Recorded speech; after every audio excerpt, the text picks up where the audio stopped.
नमो नमः। जय श्री कृष्ण। पुनः है मेरे कमल संस्कृतम चैनल पर। और आज हम लोग जो विगत दिनों में दिसंबर माह के 9वीं कक्षा के जो संस्कृत का परीक्षा हुआ है उसके सभी प्रश्नों का समाधान करेंगे। चलिए शुरू करते हैं। इसमें 30 प्रश्न है और 25 प्रश्नों को सॉल्व करना है, उत्तर देना है। तो जो पहला क्वेश्चन है वो संधि से है। गणेशा का संधि विच्छेद क्या होगा? तो इसका ऑप्शन बी सही होगा। ऑप्शन बी सही होगा। इसमें थोड़ा सा कन्फ्यूजन हो सकता है आपको बी और सी में, लेकिन आपको याद रखना है रमेश, महेश, सुरेश इत्यादि जो भी शब्द हैं उसमें बड़ी ई की मात्रा ही देखना है। बाकी अ प्लस और ई क्या होता है तो दोनों मिला करके ए बन जाते हैं। इस प्रकार से क्या होगा? ऑप्शन बी सही हो जाएगा आपका। आगे बढ़ते हैं। संधि के कितने भेद हैं? संधि मुख्यतया 3 प्रकार की होती है: स्वर संधि, व्यंजन संधि और विसर्ग संधि। राजपुरुष में कौन सा समास है? राजपुरुष में तत्पुरुष समास कर देंगे। और राजा संबंधी पुरुषः, राज्ञः पुरुषः, तत्पुरुष समास। षष्ठी तत्पुरुष हो जाएगा यहाँ पे। किस समास का पहला पद संख्यावाचक होता है? तो जैसा कि हम पढ़े हैं, किसी भी पद में, किसी भी समास में पहला पद यदि संख्यावाचक हो तो द्विगु होगा। और इसमें आपके आ सकते हैं कि द्विभुज, चतुर्भुज, तिराहा, चौराहा इत्यादि शब्द, क्योंकि सबके पूर्व में संख्यावाची 2, 3, 4 जैसे शब्द इत्यादि आते हैं, तो वहाँ पे द्विगु समास कर देना है। गगने में कौन सी विभक्ति होगी? बिल्कुल सामान्य सा प्रश्न है। तो अगर आपको विभक्ति याद है तो राम शब्द के जैसा, बालक शब्द के जैसा सप्तमी एकवचन में क्या होगा? गगने बन जाएगा। ऑप्शन सी सही। देवई ही किस विभक्ति का रूप है? तो जैसा कि देवई ही, बालकई ही जैसा ही तृतीया एक वचन में बन जाएगा। ऑप्शन सी सही होगा। आसित किस लकार का रूप है? तो आसित आपका लंग लकार में बनेगा। ऐसा कर लेंगे। ऑप्शन सी सही। लिख धातु लिट लकार का रूप निम्न में से कौन सा है? तो जैसा हम जानते हैं कि किसी भी लिट लकार में पठ धातु से पठिष्यति, गम धातु से गमिष्यति इत्यादि बनते हैं, तो यहाँ उसी तरह से लेखिष्यति। ऑप्शन डी सही हो जाएगा। अनुवाद पद में कौन सा उपसर्ग है? उपसर्ग आप पढ़े होंगे, उपसर्ग 22 होते हैं। प्र अपसम इसको पढ़े होंगे आप। तो यहाँ पे अनु उपसर्ग का प्रयोग हुआ। प्र अपसम अनु अव निस निर, इसमें अनु का प्रयोग कर लेंगे। और वाद तो शब्द है, उससे संवाद, विवाद इत्यादि शब्द बन जाएंगे। किस शब्द में प्र उपसर्ग है? जैसा कि जानते हैं उपसर्गों में पहला प्र ही आता है। इसमें ऑप्शन सी सही हो जाएगा। कार, प्रकार, इस तरह से अन्य उपसर्ग लगा करके बनाएंगे तो आकार इत्यादि बन सकते हैं। खादित्वान में कौन सा प्रत्यय हो जाएगा? कि जैसे जानते हैं कि यहाँ पे बिल्कुल याद रखना है। ऑप्शन ए सही होगा। प्रश्न तो है ही नहीं। जैसे त से खादितः बन जाएगा और तुम से बन जाएगा खादितुम, और ल्यूट से बन जाएगा खादितम इत्यादि बन जाएगा वहाँ पे खादित्व। तो यहाँ पे तवतु कर देते हैं। किस प्रत्यय से पूर्वकालिक क्रिया बनती है? बिल्कुल आपको यहाँ ध्यान देना है। इसमें रखेंगे त्वा प्रत्यय। त्वा में होता क्या है? जैसे कि विद्यालय जा करके तो जाना क्रिया है तो गत्वा बन जाएगा।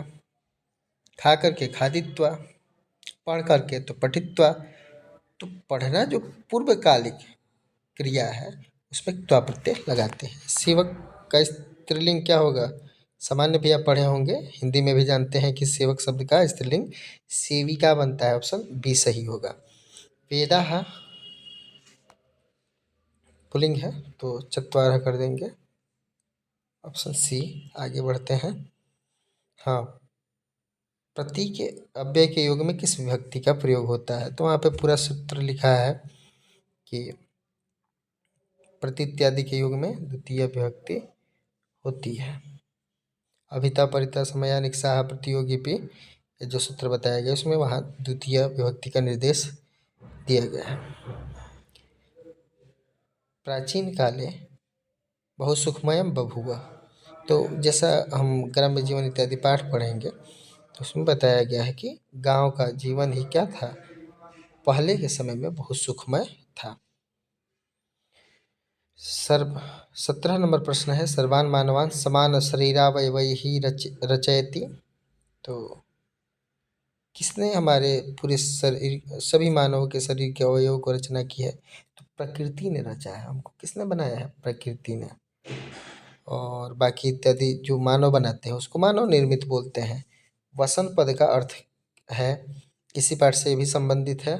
वसन का अर्थ होगा कपड़ा, कपड़ा जिसको परिधान इत्यादि बोलते हैं। वहाँ बताया गया कि 3 हमारी मुख्य वस्तुएं हैं आवश्यकता वाली, इसको रोटी, कपड़ा और मकान बोला जाता है।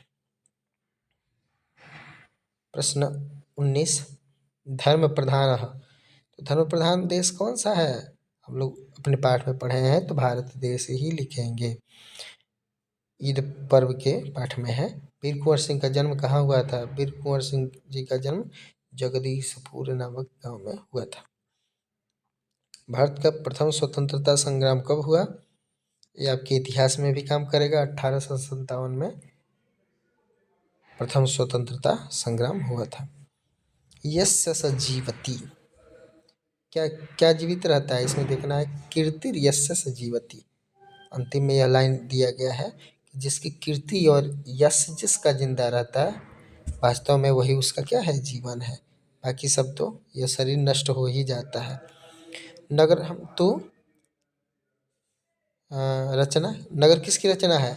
हाँ, मानव की रचना है। ऑप्शन डी सही होगा।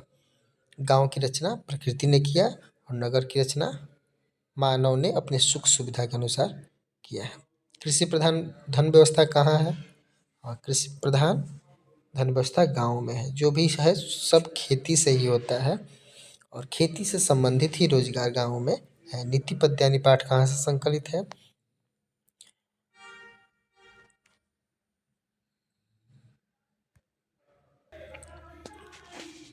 नीति पद्यानि पाठ नीति शतकम से लिया गया है और इसी से जस्ट संबंधित अगला प्रश्न है कि नीति शतकम ग्रंथ के रचनाकार हैं तो कौन है? भर्तृहरि जी हैं। इनकी 3 रचनाएं मुख्य रूप से हमारे सामने आती है, नीति शतकम, ज्ञान शतकम और वैराग्य शतकम। तो हम रख लेंगे इसको, तो इसमें भर्तृहरि आगे जाएंगे। पुंसाम पद का क्या अर्थ है? पुरुषों का। पुमन शब्द से सब बना हुआ है। आगे धियो हरति, बुद्धि को कौन धियो हरति कौन हरता है?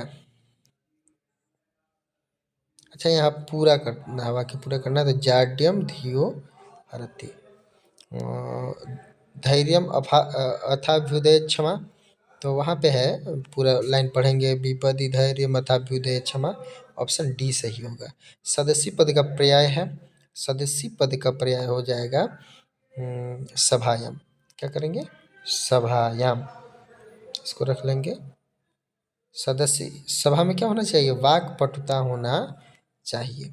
सहयुक्ति अप्रधाने, पुनः अब लघुत्तरीय प्रश्न है जिसमें से 5 प्रश्नों के उत्तर देने हैं। और आप लोग क्या करते हैं, बहुत सारे लोग कि 25 क्वेश्चन करके निश्चिंत हो जाते हैं, तो उससे क्या होगा? परीक्षा में आगे बहुत दिक्कत होने वाली है। तो इसको क्या करेंगे? सहयुक्त प्रधान यह सूत्र है, इसमें यह स्पष्ट बताया गया है कि जो भी अप्रधान है, अप्रधान जैसे हम कहेंगे कि राम के साथ में लक्ष्मण जा रहे हैं, तो जाने वाली क्रिया कौन कर रहा है? लक्ष्मण। अप्रधान कौन है? राम। तो जो अप्रधान है उसमें तृतीया विभक्ति हो जाएगी। तो राम में तृतीया विभक्ति, रामेण सह आगतः लक्ष्मणः। पिता के साथ में पुत्र आता है, तो आने की क्रिया कौन कर रहा है? आने की क्रिया कौन कर रहा है? पुत्र कर रहा है पिता के साथ में, तो पित्रा हो जाएगा। अगर यही उल्टा कर दें कि पुत्र के साथ में पिता आ रहा है, तो यहाँ पे पुत्र में तृतीया विभक्ति हो जाएगी, पुत्रेण ऐसा बन जाएगा। हाँ, कब होगा? सह के साथ में, सह मतलब साथ के अर्थ में। गक्षण पद का प्रकृति प्रत्यय लिखें, यह प्रश्न ऊपर भी आ चुका है, तो इसका प्रकृति प्रत्यय कर देंगे गम धातु, गम धातु हो जाएगा। और गमरी धातु है मुख्य रूप से, लेकिन मुख्यतया इसमें गम धातु करके और सत्री प्रत्यय कर लेंगे, ठीक है, ऐसा हो जाएगा। दृष्टवान, तो दृष्ट धातु से मतुप प्रत्यय हो जाएगा। यण संधि का उदाहरण स्पष्ट करें, तो यण में हम जैसा कि जानते हैं क्रमशः ई के स्थान पे क्या होगा? य, उ के स्थान पे व, री के स्थान पे, री के स्थान पे र हो जाना है। इस प्रकार से हम क्या करेंगे? य का उदाहरण बनता है प्रति प्लस एक, प्रत्येक। उ का उदाहरण रख लेंगे सु प्लस आगत, स्वागत। और री का र करेंगे तो हो जाएगा पितृ प्लस अंश, पित्रांश। ऐसा करके बन जाता है। आगे लिरि के लिए करना चाहे तो लाकृति बन जाएगा, लिरि प्लस आकृति। हमारे पंचम प्रश्न है, पांचवा, हमारे देश में लोग कहाँ रहते हैं? तो हमारे देश में लोग गांव और नगरों में रहते हैं, दोनों हो जाएगा। मानव किसकी कल्पना करके नगर का निर्माण किए? तो वहाँ पे आया है ऐसा प्रश्न कि प्रकृति ने क्या किया, इंसानों के लिए गांव की रचना की, और मानव ने अपने सुख सुविधा को देखते हुए, मानव ने अपने सुख सुविधा को देखते हुए नगरों का, भौतिक सुख सुविधा को देखते हुए नगरों का निर्माण किए। कुंवर सिंह किसको तलवार से खंडित किए? कुंवर सिंह अपने ही हाथ को तलवार से खंडित करके, जब वो घायल हो जाते हैं गंगा नदी को पार करते समय, अपने हाथ को काट करके गंगा जी को समर्पित कर देते हैं। न्याय के मार्ग से कौन विचलित नहीं होते हैं? तो न्यायात पथः प्रविचलन्ति पदम न धीरा, कि न्याय के पथ से जो धीर व्यक्ति है, गंभीर व्यक्ति है, वह विचलित नहीं होते हैं। सत्संगति के क्या क्या लक्षण हैं? तो सत्संगति के लक्षण में हम रख लेंगे कि जाड्यम धियो हरति सिंचति वाच्य सत्यम मानोन्नति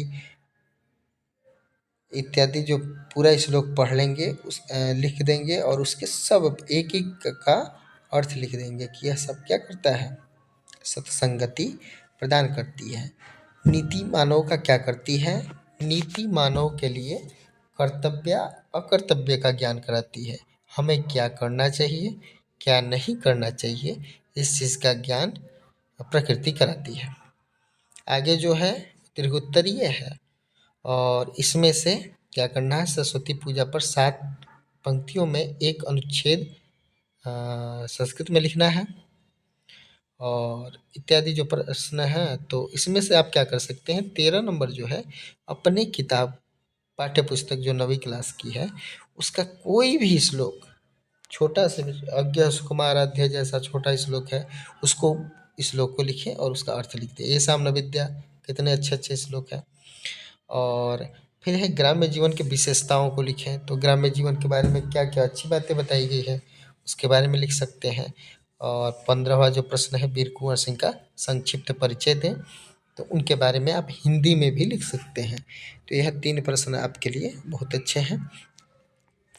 चलिए, इस प्रकार से हमारा प्रश्न पूरा हुआ। आपको अगर किसी भी प्रकार का शंका हो और प्रश्न हो तो कमेंट में अपने प्रश्न पूछ सकते हैं। तो आप लोग मेरे चैनल को, संस्कृत कमल संस्कृतम चैनल को सब्सक्राइब कीजिए, इससे जुड़िए, और अपने साथ के जो बच्चे हैं अच्छे से पढ़िए और उनके पास भी शेयर कीजिए, आपको अगर उचित लगता है तो।